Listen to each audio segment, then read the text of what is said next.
வாழ்க வையகம், வாழ்க வையகம், வாழ்க வளமுடன். குரு வாழ்க, குருவே துணை.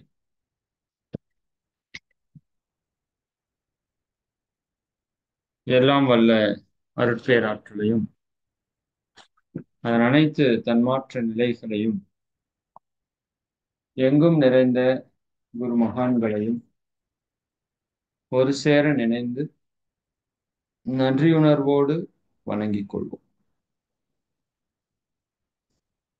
ஆசான் அருட்தந்தை வேதாத்திரி மகரிஷி அவர்களே நம்மோடு சூக்குமமாக நிறைந்திருந்து இன்றைய தெய்வீக நிகழ்வுகள் அனைத்தையும் மிக சிறப்பாக நிகழ்த்தி கொடுப்பாரா. வாழ்க வளம், வாழ்க வளம். வாழ்க வளம். நண்பர்களே, இன்று நாம் ஒரு மிக முக்கியமான சிந்தனையை சிந்திக்க இருக்கிறோம். ஒவ்வொரு மாதமும் ஒவ்வொரு பண்பை எடுத்து நாம் சிந்தித்துக் கொண்டிருக்கிறோம் இல்லைங்களா? அப்ப அந்த பண்பு நம்முடைய வாழ்வாக மாற்றம் பெற வேண்டும்.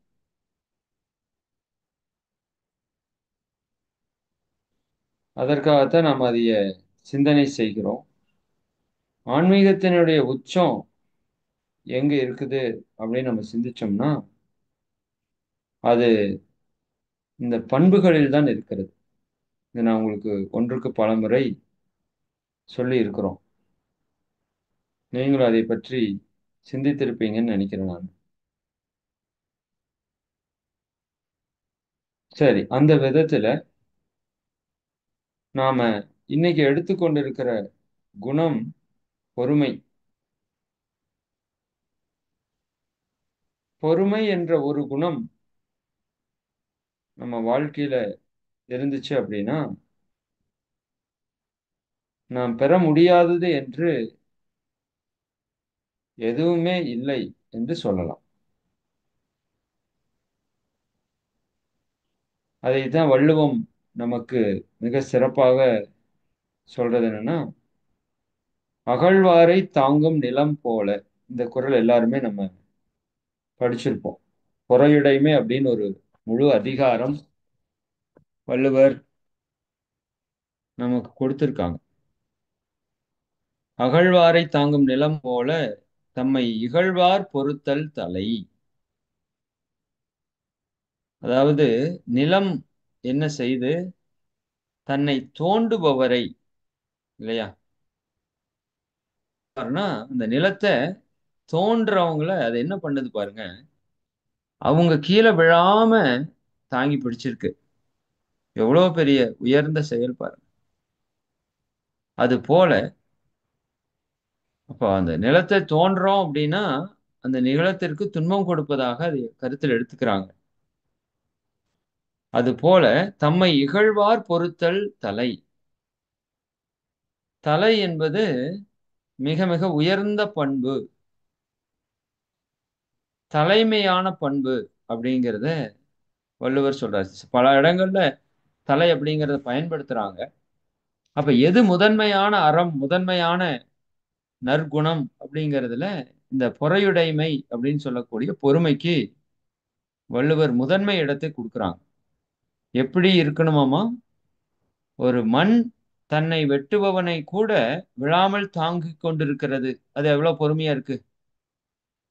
அது போல தம்மை தமக்கு துன்பம் கொடுப்பவர்களை நாம் என்ன பண்ணணும் அப்படின்னா, அவர்களிடம் நாம் கோபப்படாமல், உணர்ச்சி வயப்படாமல், அந்த மனச்சமநிலையோடு, சரிங்களா, நம்ம என்ன பண்ணணும், அதை பொறுத்து கொள்ள வேண்டும். இது உயர்ந்த குணம். பொறுமைக்கு ஆப்போசிட்டா இருக்கிறது கோபம். சரிங்களா? இந்த கோபம்ங்கிறது டக்கு டக்கு டக்கு டக்குன்னு நமக்கு வந்துடும். இது எல்லாருடைய இயல்பு. ஏன்னா விலங்கினத்திலிருந்து வந்த ஒரு பண்பு. அப்ப எது மனித குணம், எது தெய்வ குணம்னா, பொறுத்தார் பூமி ஆழ்வார்ன்னு சொல்லுவாங்க இல்லையா? பொறுத்தார் பூமி ஆழ்வார். அப்ப இப்போ நம்முடைய வாழ்க்கை முறையில பார்த்தீங்கன்னா, தொட்டதுக்கெல்லாம் கோபம், சண்டை. சின்ன சின்ன விஷயங்களுக்கு கூட நம்மால என்ன பண்ண முடியல? பொறுமையாக இருக்க முடியறதில்ல. அதனால தான் இன்னைக்கு வாழ்க்கையில நெறைய நெறைய பிரச்சனைகளை நம்ம சந்திக்கிறோம். அதே சமயம் பொறுத்தார் பூமி ஆழ்வார்ன்னு நம்ம சொல்றோம். பட் சின்ன சின்ன விஷயங்களுக்கு கூட நம்ம பொறுமை இழந்து சண்டை போடுறோம். குடும்பத்தில பாருங்க. ஒரு டிவி பார்க்கறக்கோ, ஒரு செல்போன் யூஸ் பண்றக்கோ, ஒரு பொருள பயன்படுத்துறக்கோ, ஒரு உணவு சரியா இல்லைனாலும், எவ்வளவு நம்ம வந்து கோபத்தை வெளிப்படுத்திட்டு இருக்கோம். அப்ப பொறுமையா இருக்கிறதுங்கிறது நம்ம பழக்கத்திலேயே இல்லாத அளவுக்கு இன்னைக்கு மாறி போச்சு. இல்லையா? அப்ப ஒரு விஷயம் ஒண்ணு தாமதமா நடக்குது அப்படின்னா, நல்லா புரிந்து கொள்ள வேண்டும். அது இறை ஆற்றல் அதை தாமதப்படுத்துது. அது தாமதப்படுத்துதுன்னா, அதுக்கு ஒரு காரணம் இருக்கும். அதேபோல நமக்கு ஒரு பிரச்சனை ஏற்படும்போது, நமக்கு தொடர்ந்து ஒரு துன்பங்கள் வரும்போது, சில அசாதாரணமான சூழ்நிலையை நம்ம சந்திக்கும்போது, நாம் எப்படி இருக்கணும்னா, அமைதியாக, பொறுமையாக இருக்க வேண்டும். விவேகானந்தர் தான் சொல்லுவார். ஒரு மனிதன் வெற்றி பெற வேண்டுமென்றால் 4 விஷயம் தேவை. 4 விஷயம் தேவை. அதுல மிக முக்கியமான ஒன்று பொறுமை. அன்பு தேவை, நேர்மை தேவை, பொறுமை தேவை, விடாமுயற்சி தேவை. இந்த 4ம் இருந்தா தான் நாம எல்லாவற்றையும் வெற்றி கொள்ள முடியும். இப்ப பொறுமை என்பது அவ்வளவு அவ்வளவு ஒரு உயர்ந்த ஒரு விஷயம். நாம பல நேரங்கள்ல பொறுமையா இருக்கிறோம். அப்புறம் ஒரு குறிப்பிட்ட அளவுக்கு மேல வர்றப்போ, பொறுமைய மீறி நாம செயல்படுறோம். பொறுமைய இழக்கிறோம். அப்படிதான் சொல்லணும். அதுக்கு பேர் கரெக்ட்டான வார்த்தைன்னா, பொறுமைய இழக்கிறோம். அப்ப நம்ம என்ன சொல்றோம், நானும் பொறுத்து பொறுத்து பார்த்தேன். ரொம்ப ஓவரா போறீங்க அப்படின்னு சொல்லிட்டு நம்ம சண்டை காட்டுறோம். அப்ப இதுக்கு பேர் பொறுமை அல்ல. சரிங்களா? இது வந்து உள்ள இருப்பு கட்டிய நிலை. பொறுத்து பொறுத்து பார்த்தேன் என்படினாலே, நம்ம அது வஞ்சமா, கோபத்த இருப்பு கட்டுறா. ஒரு குறிப்பிட்ட லெவலுக்கு மேல அது பர்ஸ்ட் ஆயிது, வெடிச்சிருது. அதுக்கு நீங்க கோபப்பட்டுட்டே போயிரலாம். இப்ப பொறுமை அப்படிங்கிற மகிழ்ச்சி சொல்வாங்க. பொறுமைக்கு எல்லை இல்லை. எருமை போல இருக்க வேண்டும்னு சொல்லுவாங்க இல்லையா? சில இடங்கள்ல. எரும பாருங்க பொறுமைக்கு உதாரணம் அதுதான். மழை பெஞ்சாலும், வெயில் அடிச்சாலும், என்ன நடந்தாலும், அது பாட்டுக்கு அது அசால்ட்டா அத எடுத்துக்குது பாருங்க. அப்ப பொறுமைக்கு எல்லை உண்டான்னு மகரிஷிட்ட கேட்டா, மகரிஷி சொல்றாங்க, பொறுமைக்கு எல்லை இல்லை. பொறுமை இறைநிலை போன்றது. அப்ப இறைநிலைக்கு ஒரு எல்லை இருக்குதான்னா, எல்லை இல்ல. அப்ப இறைநிலைக்கு எல்லை இல்ல. அதுபோல பொறுமைக்கும் எல்லை இல்லை. பொறுமை என்பது ஒரு மனிதன் வாழ்க்கையில் வெற்றி பெறுவதற்கு அவசியமான ஒன்று. எல்லாமே உடனடியா நடக்காதுங்க. இப்ப இன்னைக்கு இருக்கிற அவசர உலகத்துல நமக்கெல்லாம் டக்கு, டக்கு, டக்கு, டக்குன்னு வரணும். அதனால தான் இப்ப பாருங்க, இப்ப ஸ்பீச் கேட்கறதுலருந்து போயி, இப்ப ஷார்ட்ஸ், ரீல்ஸ்குள்ள நாம ஏன் சுத்துறோம்னா, அந்த 10 செகண்ட், 20 செகண்ட், 30 செகண்டுக்குள்ள நம்ம அடுத்தது, அடுத்தது, அடுத்தது, அடுத்தது. பொறுமையே இல்ல. ஒரு டிவி போட்டிருக்காங்கன்னா, மற்றவங்க பார்க்கக்கூடிய நிகழ்ச்சிய பார்க்குற அளவுக்கு நமக்கு பொறுமை இல்ல. இல்லையா? அது கூட அதையும் மாத்து, இதையும் மாத்து. ஒரு நிமிஷத்துல 100 தடவ மாத்தி விட்டுர்றோம். நல்லா புரிஞ்சுக்கோங்க. எதுவுமே விதைச்ச உடனே முளைச்சு வர்றதில்ல. அதுக்கு ஒரு காலம் இருக்கு. எல்லாவற்றுக்கும் ஒரு காலம் இருக்கிறது. அப்ப அதுவரைக்கும் நம்ம அதை பொறுத்திருந்து தான் அனுபவிக்கணும். அதைத்தான் மகரிஷி அவங்கள் தள்ளி போட வேண்டிய கவலைகள் அப்படிங்கிற லிஸ்ட்ல கொண்டு வருவாங்க. அதுக்கு கொஞ்சம் பொறுமையா பேஷன்ஸா இருக்கணும். சரிங்களா? அப்ப அந்த பொறுமைங்கிற குணம் வந்துருச்சுனாலே, நமக்கு பல்வேறு தீய குணங்கள் நம்மளை விட்டு போயிரும். நீங்க நல்லா அனலைஸ் பண்ணி பாருங்க. பொறுமைங்கிற ஒரு குணத்த நம்ம கையில எடுத்துட்டாலே, பல்வேறு குணங்கள், தீய குணங்கள், கோபமாகட்டும், வெறுப்பாகட்டும், வஞ்சமாகட்டும், பகை உணர்வாகட்டும், இல்லையா? எல்லாமே நம்மள விட்டு ஓடுறக்கு ஆரம்பிச்சுரும். தீய குணங்கள் எல்லாம். இப்ப பொறுமை என்பது ஒரு மிகச்சிறந்த ஒரு குணம். சொல்லுவாங்க, பொறுமை எப்பொழுதும் தோற்காது. ம். பொறாமை எப்பொழுதும் ஜெயிக்காதுன்னு சொல்லுவாங்க. ஒரு மனிதன் இன்பமாக வாழ வேண்டுமென்றால், அவனுக்கு தேவையான மிக முக்கியமான குணம் பொறுமை. பொறாமை இருக்கக்கூடாது. பொறுமை நிச்சயமா அவனுக்கு தேவையான ஒரு குணம். அதைத்தான் வள்ளுவம் பல இடங்கள்ல நமக்கு அதனுடைய முக்கியத்துவத்தை எடுத்து சொல்லுது.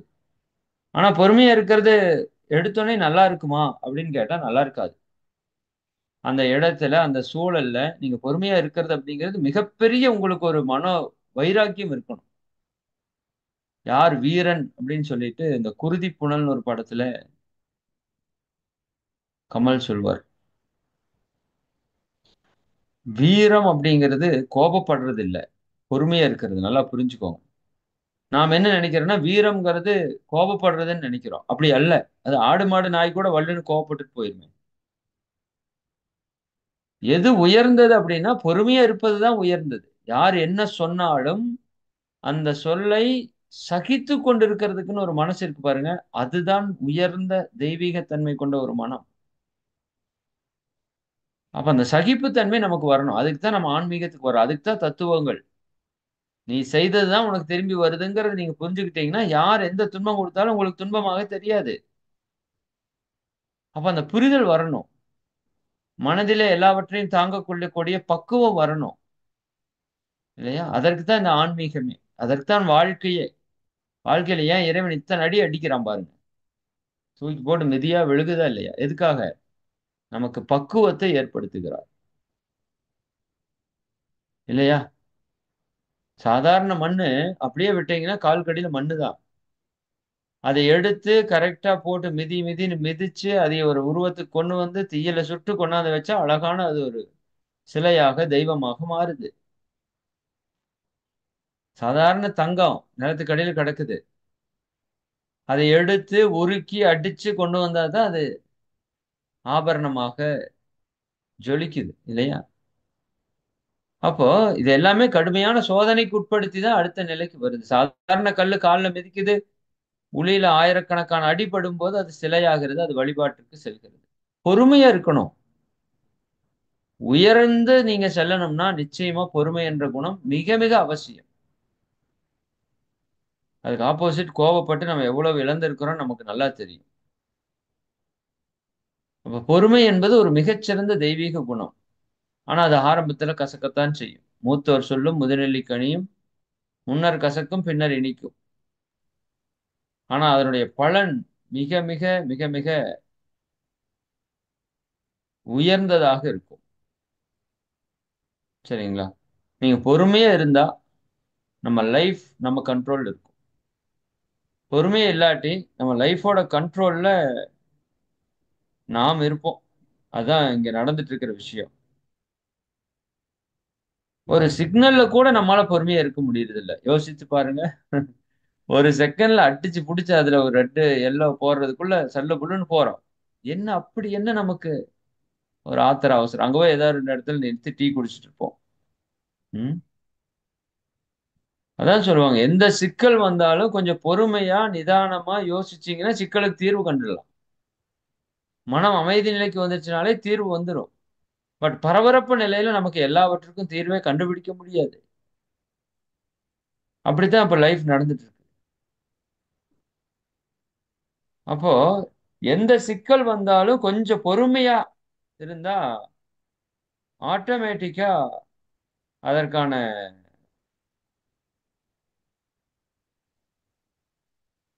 தீர்வ நாம பெற்றுவிட முடியும். இல்லையா? அது புத்தரோட இதுல ஒரு இது சொல்லுவாங்க இல்லையா? ஒருத்தரு தண்ணி பிடிக்க போனாராமா. ஒரு ஒரு காட்டுக்குள்ள நடந்து போயிட்டு இருக்காங்க. புத்தருடைய சீடர்கள் எல்லாம் ஒரு இடத்துல அமர்றாங்க. தண்ணீர் தாகம் எடுக்குது. சிறிது தூரத்துல குளம் இருக்குது. ஒரு நபரை அங்க போய் தண்ணி எடுத்துட்டு வர சொல்றாங்க. அவரு போறாரு. தண்ணி எடுக்கிறதுக்கு போறாரு. போறப்ப பார்த்தீங்கன்னா, அதுல மாடுகள் அந்த ஒ குளத்த கடந்து போகுது அந்த பக்கம். அப்ப அதனுடைய கால் தடங்கள் எல்லாம் பட்டு நீர் ஃபுல்லா கசகசன்னு இருக்குது. அப்போ அவரு சொல்றாரு புத்தர்ட்ட இந்த மாதிரி, அது ரொம்ப கலங்கி கிடக்கிறது. அதுல தண்ணி எடுக்க முடியாது. அது எடுத்தா குடிக்க முடியாது. சரி, நீ போய் சிறிது நேரம் அங்க பொறுமையா அமர்ந்திரு அப்படின்னு சொல்றாங்க. அப்ப அவரும் போயி புத்தருடைய பேச்சை கேட்டுட்டு, சரி நான் அமர்ந்துக்கிறேன் அப்படின்னு சொல்லி அங்க போய் அமர்றாரு. அமர்ந்த சிறிது நேரத்திலேயே என்ன நடக்குது? கொஞ்ச நேரம் ஆக, ஆக, ஆக, ஆக அந்த களங்கம் எல்லாம் அப்படியே அடியில போய், போய், போய், போய் நீர் தெளிந்த நீராக அங்க வெளிப்படுகிறது. அப்ப இதுல நாம ஏதாவது செஞ்சது ஏதாவது இருக்குதா? இல்ல. நீங்கள் பொறுமை காத்ததே அந்த பிரச்சனைக்கு தீர்வாக அமைந்து விட்டது. இதைத்தான் புத்தர் அந்த இடத்துல சொல்றாரு. நம்முடைய வாழ்க்கையிலயும் பல பிரச்சனைகள் எப்படி இருக்குதுங்க? நீங்க பொறுமையா இல்லாததால தான் பல பிரச்சனைகள உருவாக்கிட்டீங்க. நீங்க பொறுமையா இருந்தாலே பல்வேறு பிரச்சனைகள் தீர்ந்துவிடும் அப்படின்னு சொல்றாரு.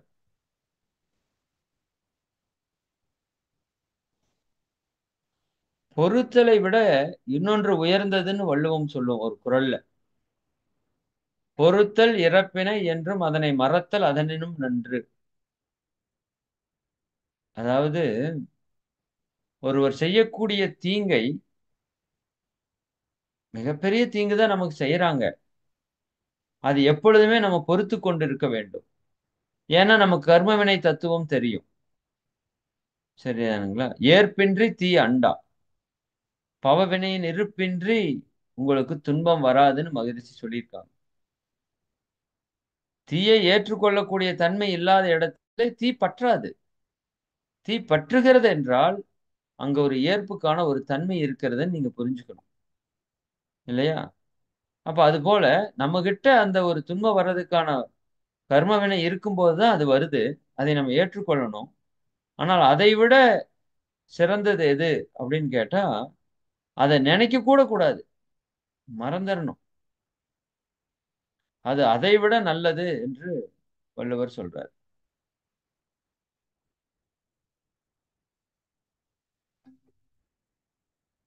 ஒரே நிமிஷம்.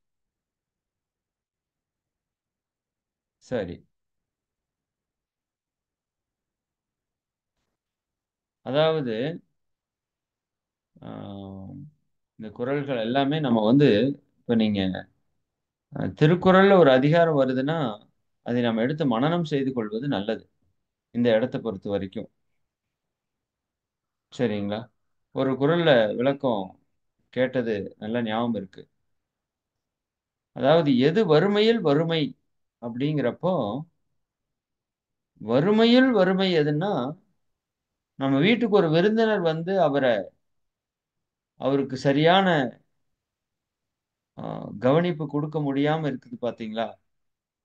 அந்த விருந்தினரை சரியாக போற்றாமல், அவர்களுக்கு உரியதை கொடுக்காமல் நாம முடியாம போறது வந்து வறுமையிலேயும் கொடிய வறுமை. அது மாதிரி ஒரு துன்பம் கிடையாது.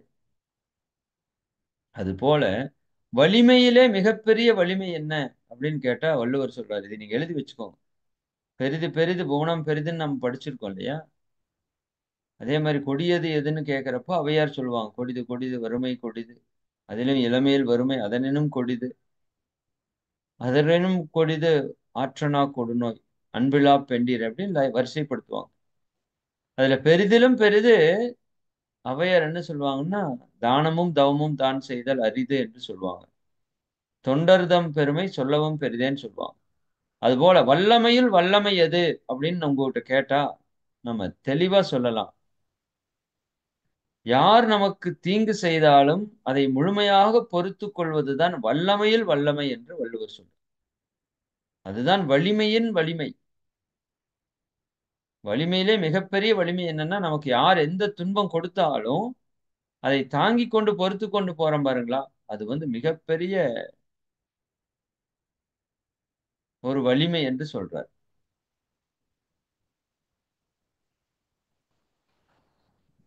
யாரை உயர்ந்த மனிதர் என்று இந்த உலகம் புகழும் அப்படின்னா, நிறையுடைமை நீங்காமை வேண்டின் பொறையுடைமை போற்றி ஒழுகப்படும் ஒரு குறள். அதாவது யார் ஒருவர் இந்த உலகத்திலே தலை சிறந்த ஆன்மாவாக இருக்க வேண்டும். நிறையுடைமை. நிறைனா என்ன? ஒரு மிகச்சிறந்த பண்பு. அனைத்திலும் நிறைவாக இருக்கக்கூடிய ஒரு தன்மை. அது நம்மகிட்ட இருந்து நீங்காம இருக்கணும் அப்படின்னா, நாம் எப்படி இருக்கணுமாமா? பொறையுடைமை போற்றி ஒழுகப்படும். ஒருவன் தனக்கு அந்த நிறைத்தன்மை நீங்காமல் இருக்கணும் அப்படின்னா, அவன் இந்த பொறுமையை முழுமையாக தன்னுடைய சொத்தாக வைத்திருக்க வேண்டும். அப்ப அந்த பொறுமையினுடைய உறைவிடமாக நாம் இருக்க வேண்டும். அப்ப அந்த மனிதரை இந்த உலகம் என்ன பண்ணும்? இந்த உலகம் இருக்கிற வரைக்கும் அவரை நம்ம என்ன பண்ணோம்? இந்த உலகம் அவரை போற்றி கொண்டாடும். இல்லையா? காந்திஜி ட்ரெயின்ல போயிட்டு இருக்காங்க. இதை நான் முன்னாடி சொல்லியிருக்கேன். ஒரு நபர் எச்சில் துப்புறார் அவருக்கு முன்னாடி ட்ரெயின்ல. அதே காந்திஜி அவர்கள் ஒரு சிறிய பேப்பர் எடுத்து தொடச்சு போடுறார். மறுபடியும் எச்சில் துப்புறார். மறுபடியும் தொடச்சு போடுறார். இது தொடர்ந்து பல முறை நடந்து கொண்டே இருக்கிறது. சரிங்களா? மகாத்மா அப்படின்னு சொன்னா ஏதோ இந்திய தேசத்திற்கு சுதந்திரம் வாங்கி கொடுத்ததால் அவர் மகாத்மா அல்ல. அவர் பொறுமையினுடைய வெளிப்பாடாக திகழ்ந்தார். அதான் அகிம்சையினுடைய மிக முக்கியமான அம்சம் பொறுமைதான். வெள்ளைக்காரன் எடுத்து கையில கம்பு எடுத்து அடிச்சாலும் நீ என்ன பண்ணக்கூடாது? திருப்பி அடிக்க கூடாது. துன்புறுத்தாமை. அப்ப அங்க என்ன பண்ணணும்? பொறுமை காக்க வேண்டும். பொறுமை காக்கணும். பொறுத்தாரை ஒன்றாக வையாரே வைப்பர் பொறுத்தாரை பொன்போர் பொதிந்து என்று ஒரு குறள். அதாவது நமக்கு ஒரு தீமைய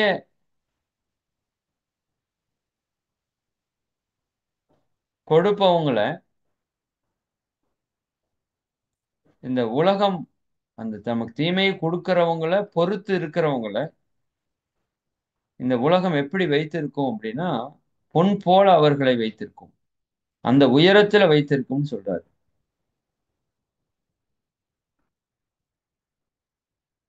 அதே பொறுக்காம சண்டை போடுறவங்களுக்கு அந்த உயர்வு கிடையாது.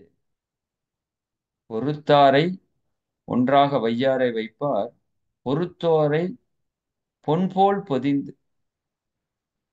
அப்ப யாரை இந்த உலகம் உயர்வாக கொண்டாடும் அப்படின்னா, யார் பொறுமையினுடைய அடையாளமாக இருக்கிறாரோ அவர்களை இந்த உலகம் மிக சிறப்பான உயர்ந்த நிலையில் வைத்து கொண்டாடும்.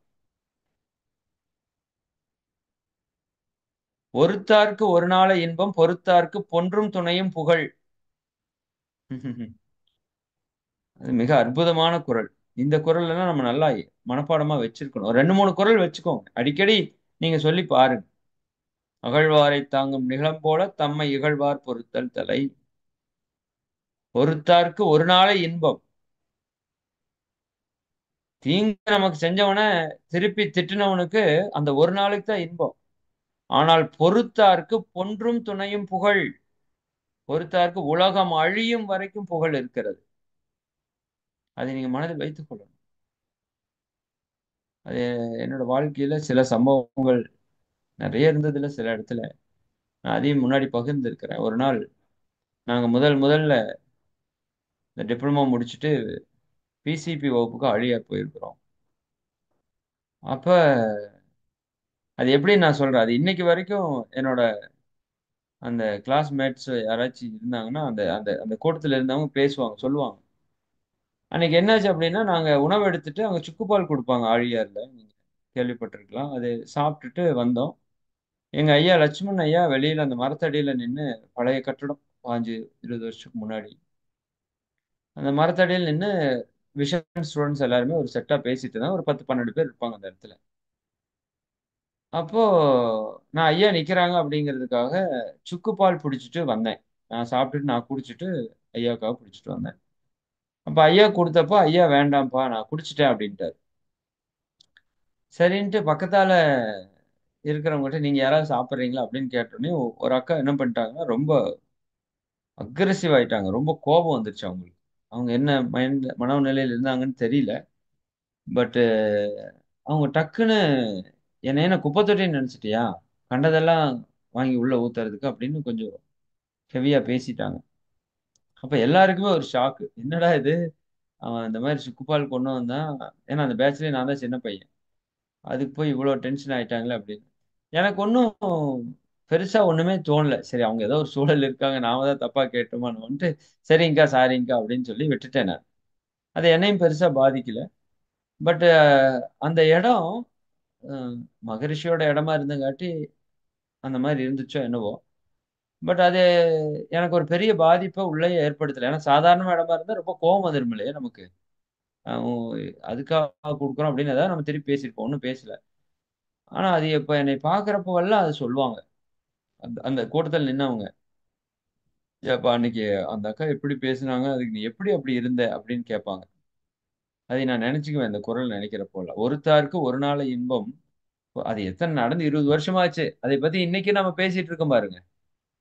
"அவன் அன்னைக்கு அப்படி கம்முனு இருந்தான் பாத்தியா? பரவால்லப்பா. என்ன ஒரு குணம்." அப்படிங்கிறது அது உண்மையாலுமே உயர்ந்த விஷயம் தான்.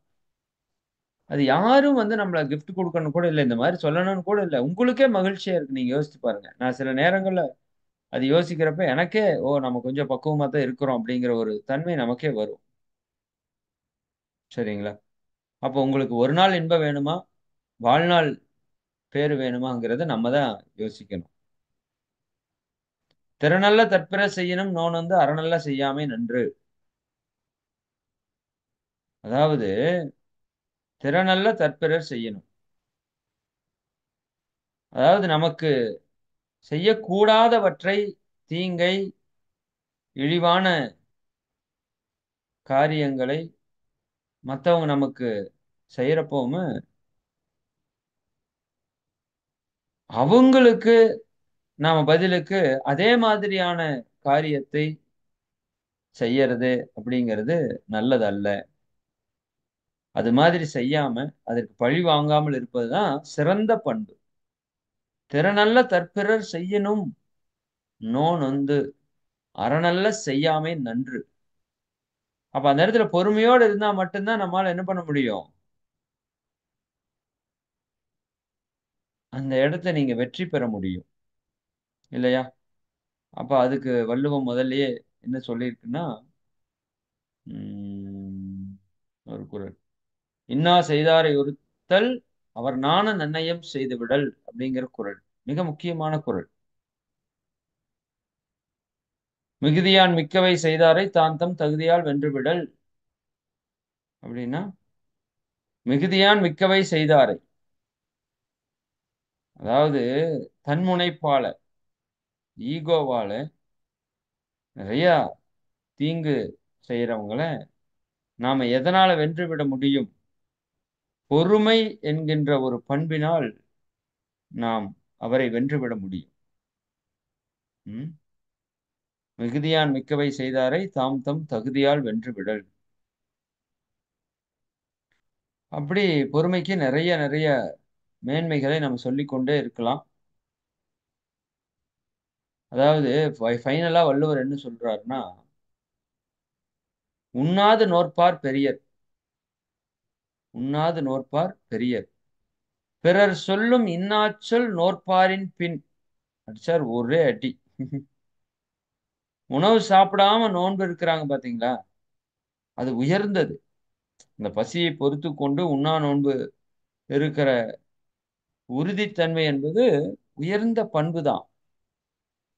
விரதங்கள்ல மிக சிறந்தது இந்த உண்ணா நோன்பு. அப்போ அந்த உணவை தவிர்த்து அந்த உற்ற நோயை பொறுத்து இருப்பது என்பது மிகப்பெரிய செயல். சாதாரணமா எல்லாராலயும் செய்ய முடியாது. உண்ணா நோன்பு. நீங்க வேணா செக் பண்ணலாம். ஆனால் அதைவிட பெரியது எது? அவங்க கூட இவங்களுக்கு பின்னாடி தான். யாருக்கு பின்னாடி? பிறர் சொல்லக்கூடிய இன்னாச் சொல்லை, தவறான சொல்லை, தீங்கு விளைவிக்கக்கூடிய சொல்லை, கொடும் சொல்லை பொறுத்திருக்காங்க பார்த்தீங்களா? அவங்க இந்த பசியை பொறுத்தவர்களுக்கு விட ஒரு படி முன்னாடி இருக்காங்க. ஒரு படி மேல இருக்காங்கன்னு சொல்றாங்க. அப்போ இது எந்த அளவுக்கு நாம கடைபிடிக்க வேண்டியது அப்படின்னு வள்ளுவர் சொல்றார் பாருங்க. உண்ணாது நோற்பார் பெரியர், பிறர் சொல்லும் இன்னாச்சொல் நோற்பாரின் பின். பிறர் சொல்லக்கூடிய அந்த கடுமையான சொற்களை கூட பொறுமையோடு எடுத்துக்கொள்றவங்களுக்கு அடுத்ததுதான் இந்த உண்ணா நோன்பு இருந்து இந்த நோயை ஆற்றுபவர்கள் கூட இதற்கு பின்னாடி தான் அப்படின்னு சொல்றாங்க. சரிங்களா? இப்படி பொறுமை, பொறுமை, பொறுமை என்று பொறுமைக்கு பல உதாரணங்கள் சொல்ல முடியும். ஒன்றே ஒன்றுதாங்க. பொறுமை என்றும் தோற்பதில்லை. அத மட்டும் நீங்க மனசுல வச்சுக்கோங்க. இப்ப தோற்கிற மாதிரி உங்களுக்கு தெரியலாம். இறங்கி போற மாதிரி தெரியலாம். எவ்வளவுதான் சார் அட்ஜஸ்ட் பண்றது? ஒண்ணும் கிடையாது. சரிங்களா? இப்ப நாம மித்தவங்க செய்றத பொறுக்க முடியல அப்படிங்கிறோம். இப்ப நாம செய்யறத இறைவன் பொறுத்துட்டு தானே இருக்கான். எத்தன தவறு செய்றோம்? சொல்லுங்களேன். இந்த இயற்கை பொறுக்காம இருந்தா நம்மளால என்னத்துக்கு ஆகும் இந்நேரம்? இப்ப அத்தன தவறு செய்யறப்போ நம்மள இயற்கை பொறுத்துட்டு தானே இருக்கு. இறையாற்றல் பொறுத்துட்டு தானே இருக்கு. அதை நெனச்சு பாருங்க. அப்ப மத்ததெல்லாம் நம்ம தானா பொறுத்துக்குவோம். மறுபடியும் சொல்றேன். நம்மளுடைய கர்ம வினையினுடைய அனுமதி இல்லாமல் நமக்கு எள்ளளவு தீமையும் வர முடியாது. எள்ளளவு நன்மையும் வர முடியாது. அதனால எது நடந்தாலும் நன்மைக்கே என்ற ஒரு நிலையில யார் என்ன சொல் சொன்னாலும், யார் என்ன செயல் செய்தாலும் அதை பொறுமையாக ஏற்றுக்கொண்டு, சரிங்களா? அதை நம்ம கர்ம வினையை கழிப்பதற்கான ஒரு வாய்ப்பாக நம்ம பயன்படுத்திக் கொண்டோமானால், நிச்சயமாக இந்த வாழ்க்கை வந்து ஒரு அற்புதமான வாழ்க்கையா இருக்கும். நம்ம பிறர் போற்றக்கூடிய இந்த உலகம் இருக்கிற வரைக்கும் நம் புகழ் பாடக்கூடிய ஒரு நபராக மாற முடியும். அதனால இந்த பொறுமை அப்படிங்கிற குணத்த இந்த மாதத்திற்கான குணமா வச்சுக்கோங்க. எப்பவுமே நான் பொறுமைசாலி, நான் பொறுமைசாலிங்கிற சங்கல்பத்த உங்க மனதுக்குள்ள எடுத்துக்கணும். குறிப்பா அது மார்கழி வேற வருது நமக்கு சிறப்பா. இந்த மாதத்துக்கு உங்களுக்கு சரியான குணம் தான் வந்து கிடைச்சிருக்கு. அப்ப எப்பவுமே எந்த சூழலிலுமே யார் என்ன சொன்னாலும் நான் பொறுமையாக இருப்பேன். இதுவே நீங்க தற்சோதனைக்கு எடுத்துக்கோங்க. அடிக்கடி இந்த சங்கல்பத்த சொல்லிட்டே இருங்க. நான் பொறுமையாக இருப்பதற்கு பிரபஞ்சத்திற்கும் இறைக்கும் நன்றி. சரிங்களா? துரியாதீத தவத்த நல்லா ஏற்றிட்டு வந்தீங்கன்னா, பொறுமை நல்லா நமக்கு அதிகரிக்கும். அடிக்கடி ஆ பஞ்சபூதங்கள்ல மண்ணின் மீது தவம் செய்துட்டு வந்தீங்கன்னா, பொறுமை நல்லா நமக்கு அதிகரிக்கும். பஞ்சபூதத்துல எதுல செஞ்சாலும் அதிகரிக்கும். நிலத்திற்கு அது ரொம்ப அதிகமாக இருக்கிறது. அப்படிங்கிறத சொல்லி, இந்த பொறுமை என்ற குணம் நம்ம எல்லாருக்கும் முழுமையாக கைவர வேண்டும். அது ஒரு சக்தி. இந்த குணம்ங்கிறது ஒரு சக்தி. அந்த இறை சக்தி, இறை குணம் நம்ம எல்லோருக்கும் முழுமையாக, பரிபூரணமாக கைவல்யமாக வேண்டும் என்று கூறி, அருட்பேராற்றல் கருணையினால் நீங்களும் உங்கள் அன்பு குடும்ப உறுப்பினர்கள் அனைவரும் உடல் நலம், நீளாயுள், நிறை செல்வம், உயர்புகழ், மெஞ்ஞானம் ஓங்கி, இறை உணர்வு, அறநெறி, கல்வி, தனம், தானியம், இளமை, வலிவு, துணிவு, நன்மக்கட்பேறு, அறிவிலுயர்ந்தோர் நட்பு, அன்புடைமை, அகத்தவம், அழகு, புகழ், மனித மதிப்புணர்ந்த ஒழுகும் பண்பு, பொறையுடைமை எனும் பேறு 16ம் பெற்று பெருவாழ்வு வாழ்க. வாழ்க வளமுடன். வாழ்க வளமுடன். வாழ்க வளமுடன். வாழ்க வளமுடன். நண்பர்களே, மிக்க மகிழ்ச்சி. அனைவருக்கும் நன்றி. சில முக்கிய அறிவிப்புகள் மட்டும். இன்று பார்த்தீங்கன்னா, அ மார்கழி, மார்கழி, மார்கழி, மார்கழியை நோக்கி தான் நம்ம பயணித்துக் கொண்டிருக்கிறோம். சிறப்பா திட்டமிடுங்க. நல்லா அந்த மார்கழியை சிறப்பா பயன்படுத்திக்கோங்க. காலையில 4 டூ 6 மிக அற்புதமான பயிற்சிகளை ஒன்றிணைத்து நம்ம 30 நாளைக்கு செய்யப் போறோம். அந்த 60 மணி நேரம் முழுக்க முழுக்க அந்த 60 ஹவர்ஸ் வந்து எக்காரணம் கொண்டும் மிஸ் ஆகாம முழுமையா நீங்க இணைஞ்சிருக்கிறதுக்கு முயற்சி பண்ணுங்க. சரியா திட்டமிடுங்க. நம்ம லைஃப்ல எதெல்லாம் இம்ப்ளிமெண்ட் பண்ண முடியலையோ, அது எல்லாத்தையும் இந்த மாசத்துல இம்ப்ளிமெண்ட் பண்றதுக்கு முயற்சி பண்ணுங்க. 5 அளவு முறை, எல்லா பயிற்சிகளையும் தொடர்ந்து சரியா செய்யறது, இயற்கை வாழ்வியல் வாழ்வது, இல்லையா? நம்ம எப்பவுமே இறை நினைப்பில் இருப்பது எல்லாத்தையும் நீங்க நல்லா பயன்படுத்திக் கொள்ளுங்க. அதேபோல மௌனம் முடிந்த வரைக்கும் எல்லாருமே இருக்கறதுக்கு முயற்சி பண்ணுங்க. இந்த மார்கழி மாதத்துல என்ன செய்யணுங்கிறதெல்லாம் நேற்று ஒரு உரையில சிந்தனையில குடுத்துருக்குறோம். கேட்டிருந்தா இன்னொரு முறை கேளுங்க. கேட்கலைன்னா தயவு செஞ்சு இன்னைக்கு வீடியோல வந்துரும். YouTubeல பாருங்க. பார்த்து அதை எல்லாமே கடைபிடிக்கிறதுக்கு முயற்சி பண்ணுங்க. இந்த மார்கழி நமக்கு ஒரு உணர்வுபூர்வமான இறை உணர்வை கொடுக்கக்கூடிய ஒரு மாதமாக நிச்சயமா மாறணும். ஆ ஞாயிற்றுக்கிழமை மாலையில காப்பு கட்டுதல் நிகழ்வு வச்சிருக்கிறோம் மார்கழி மகா விரதத்திற்கு.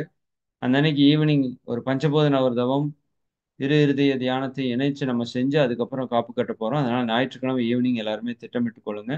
திங்கட்கிழமையிலிருந்து மார்கழி 1 நமக்கு துவங்குது. நம்ம அதுல சிறப்பா அனைவரும் கலந்து கொள்ளலாம். நீங்க இந்த நிகழ்ச்சியில கலந்துக்கிறதுக்கு எல்லாருமே ஒரு வாட்ஸ்அப் குரூப்ல ஆட் ஆகணும். உங்களோட வாட்ஸ்அப் குரூப் எல்லாத்துலயுமே அது வந்திருக்கும்.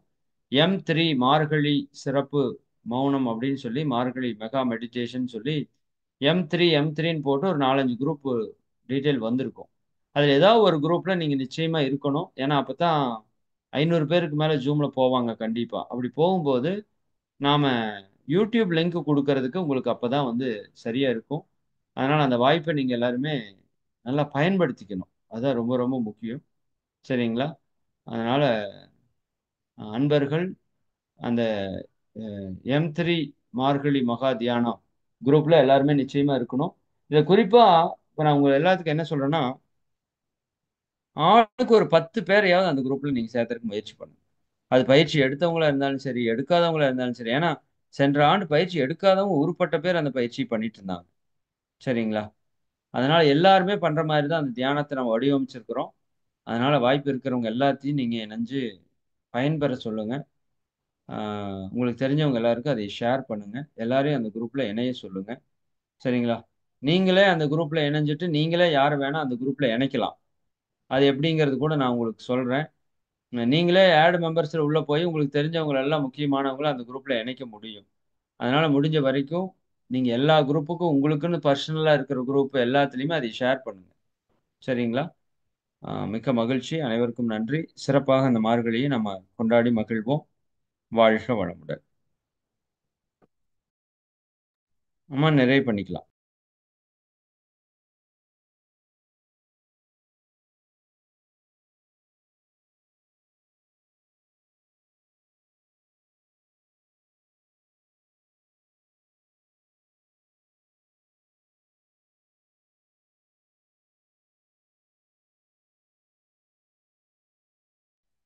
வாழ்க வையகம், வாழ்க வையகம், வாழ்க வளமுடன். குரு வாழ்க, குருவே துணை. நன்றிங்கய்யா. இந்த இனிமையான மதிய வேளையிலே சிறப்பானதொரு ஆனந்த யோக பயிற்சியில் முதல் நிகழ்வாக உலக நல வேள்வி இறைவணக்கம் குருவணக்கம் பாடி கொடுத்த ரோசரி அம்மா அவர்கள் வாழ்க வளமுடன். அடுத்ததாக மனோன்மணி தவத்தினை தொடர்ந்து இன்றைய வகுப்பில் பொறுமை என்ற தலைப்பில் சிறப்பானதொரு உரை வழங்கினார்கள் ஐயா அவர்கள். பொறுமைங்கிறது ஒரு வாழ்க்கையில வெற்றி பெறுவதற்கு ரொம்ப அவசியமானதுன்னு சொன்னாங்க.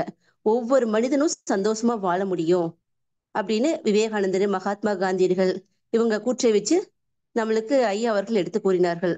மேலும் மகரிஷி அவர்களும் நமக்கு யாராவது அறியாமையின் காரணமா தீமை செஞ்சாலும் தீமை செஞ்சவங்கள பொறுத்து கொள்ளணும், மேலும் அவரை வாழ்க வளமுடன் வாழ்த்தணும்னு சொல்லுவாங்க.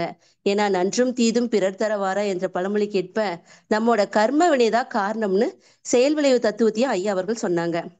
பரபரப்பான இந்த உலகத்துல பொறுமையை கடைபிடிச்சா இனிமையா வாழலாம்னு ரொம்ப அழகா வள்ளுவர் கவி மூலம் குறளின் வழியே பொறுமையே பெருமையை தரும்னு ஐயா அவர்கள் எடுத்து கூறினார்கள். அதுபோல பஞ்சபூதத்துல மண்ணின் மீது தவம் செஞ்சா தவம் செய்யறதும் துரியாதீத தவம் தொடர்ந்து செஞ்சுக்கிட்டு வந்தா பொறுமை வரும்னு ஐயா அவர்கள் சொன்னாங்க. இன்றைய சிறப்பான சிந்தனையை வழங்கிய மதன்கும் இறை மதன்குமார் ஐயா அவர்களை துரிய நிலையில் என்று வாழ்த்துவோம். இறை மதன்குமார் ஐயா அவர்கள் வாழ்க வளமுடன். இறை மதன்குமார் ஐயா அவர்கள் வாழ்க வளமுடன். இறை மதன்குமார் ஐயா அவர்கள் வாழ்க வளமுடன். ஐயா அவர்களும் அவர்களது அன்பு குடும்பமும் அருட்பேராற்றல் கருணையினால் உடல் நலம், நீள் ஆயுள், நிறை செல்வம், உயர் புகழ், மெய்ஞானம் ஓங்கி வாழ்க வளமுடன், வாழ்க வளமுடன். மிக்க நன்றிங்க ஐயா. சில முக்கிய அறிவிப்புகள். இன்று மாலை 3 மணி அளவில் சித்தர் குழு நிகழ்வும், அதனைத் தொடர்ந்து 5:15 மணி முதல் ஞானக்கவி, காயகல்ப கவி, காயகல்ப பயிற்சி, ஆழ்நிலை தியானம் மற்றும் அதனைத் தொடர்ந்து சிந்தனை உரையும் நடைபெற உள்ளது. மேலும் இரவு 8:30 மணிக்கு இறைமதன் ஐயா அவர்களின் தற்சோதனை வகுப்பும் நடைபெறும். அனைவரும் அனைத்து நிகழ்வுகளிலும் பங்கேற்று ஆன்ம தூய்மை பெறுவோமாக. அடுத்த நிகழ்வாக உலக நல வாழ்த்து பாட விரும்பும் அன்பர்கள் ஹேண்ட்ரைஸ் பண்ணலாங்க.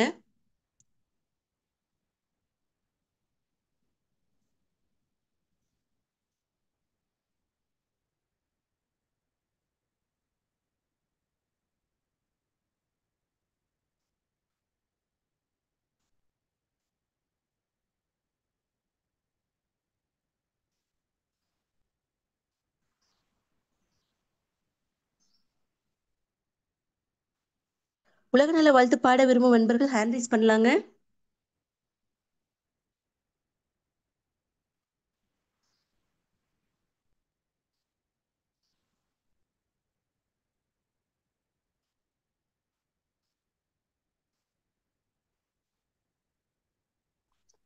இதே ஜெயந்தி பாலு அம்மா அவர்கள். வையகம் வாழ்க வையகம் வாழ்க வையகம் வாழ்க வளமுடன். உலக நல வாழ்த்து. உலகமெல்லாம் பருவமழை ஒத்தபடி பெய்யட்டும். உழவரெல்லாம் தானியத்தை உவப்புடனே பெருக்கட்டும். பல தொழில்கள் புரிகின்ற பாட்டாளி உயரட்டும். பகுத்துணர்வில் தொகுத்துணர்வு பண்பாட்டை உயர்த்தட்டும். கலகங்கள் போட்டி பகை கடந்து ஆட்சி நடக்கட்டும். கல்லாமை கண்வறுமை களங்கங்கள் மறையட்டும். நலவாழ்வை அளிக்கும்மை ஞான ஒளி வீசட்டும். நம் கடமை அறவாழ்வின் நாட்டத்தே சிறக்கட்டும். நம் கடமை அறவாழ்வின் நாட்டத்தே சிறக்கட்டும். வாழ்க வையகம் வாழ்க வையகம் வாழ்க வளமுடன். வாய்ப்பு அளித்தமைக்கு நன்றி அம்மா. வாழ்க வளமுடன். வாழ்க வளமுடன்மா. உலக நல வாழ்த்து பாடிய இறை ஜெயந்தி பாலு அம்மா அவர்கள் வாழ்க வளமுடன். அவர்களது அன்பு குடும்பம் வாழ்க வளமுடன். இத்துடன் இந்நிகழ்வை இனிதை நிறைவு செய்து கொள்வோம். வாய்ப்பளித்துக்கு நன்றிங்க. வாழ்க வளமுடன்.